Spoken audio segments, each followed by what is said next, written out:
वजह यह है, हम लोग 7.5 साल से जब से विधायक जी को फंसाया गया तब से आवाज उठा रहे हैं, लेकिन ये जो बिकाऊ चैनल है दिल्ली में बैठकर दिखा रहे हैं। मैं उनसे कहना चाहता हूं कि जनपद उन्नाव है, धरातल पर उतर के देखें, सच्चाई कुछ और है।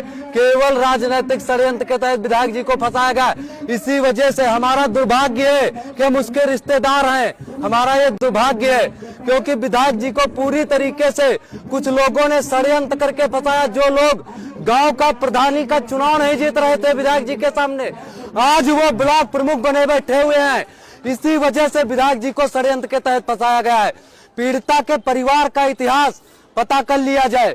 हम कह रहे हैं मीडिया जाके उन्नाव जनपद में पता करे, पूरी सच्चाई सामने आ जाएगी। जो आरोपी हैं विधायक कुलदीप सिंह सेंगर जी, वो नार्को टेस्ट की बराबर मांग कर रहे हैं, लेकिन तथाकथित पीड़िता नार्को टेस्ट से क्यों इनकार कर रही, अगर सही है। अगर वो आप वाकई में उनके मां हैं तो फिर आप लोगों ने क्यों समझाने की कोशिश नहीं की? हमने फोन किया, हम अभी रिकॉर्डिंग आपको सुना रहे हैं, हमसे ही कह रहे हैं FIR दर्ज करा देंगे। वो केवल किसी के भड़काने पे चल रहे हैं। विधायक जी को केवल पूरी तरीके से षड्यंत्र के तहत फंसाया गया है। तो अब क्या योग्यता करके कैसे तय होगा? जो है मैं चाहता हूं, ये अदालतें जो है, कोर्ट है, न्यायालय है, साक्ष्यों और सबूतों के आधार पर न्याय होगा। अदालत पर दबाव बनाने से न्याय नहीं होगा।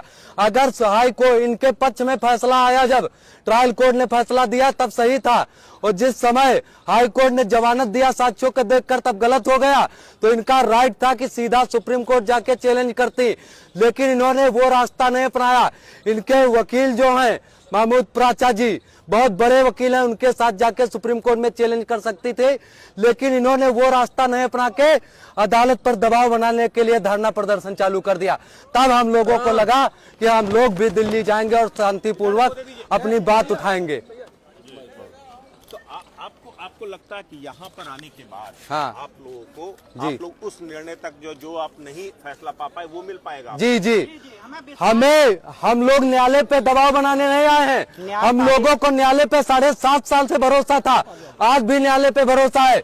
लेकिन मैं कहना चाहता हूं, न्यायालय साक्ष्यों के आधार पर फैसला करेगी, भावनाओं से न्यायालय नहीं चलेगी, ना ही किसी के दबाव में न्यायालय चलेगी।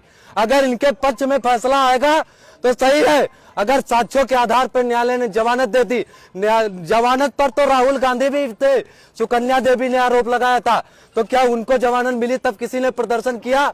राहुल गांधी का भी इसमें षड्यंत्र में पूरी तरीके से हाथ है, योगिता भयाना का भी पूरी तरीके से हाथ है। इन्हीं लोगों के भड़काने पर यह काम चल रहा है। आप लोगों से सिर्फ विनम्र निवेदन है कि सिर्फ न्याय, जो यहाँ की सच्चाई है कुलदीप सेंगर की, जो कुलदीप सेंगर की सच्चाई है वो गांव में पता लगेगा, उन्नाव जिले जाकर पता लगेगा। या उनकी कोई सच्चाई यहाँ दिखा नहीं रहा, इसलिए हम लोगों को आना पड़ा कि दिल्ली चलो, और बाकी कोई उद्देश्य नहीं। हमें पूर्ण विश्वास है न्यायपालिका पर, सिर्फ यही है कि उनकी सच्चाई दिखाई जाए कि वो निर्दोष आदमी फंसाया जा रहा है, निर्दोष आदमी।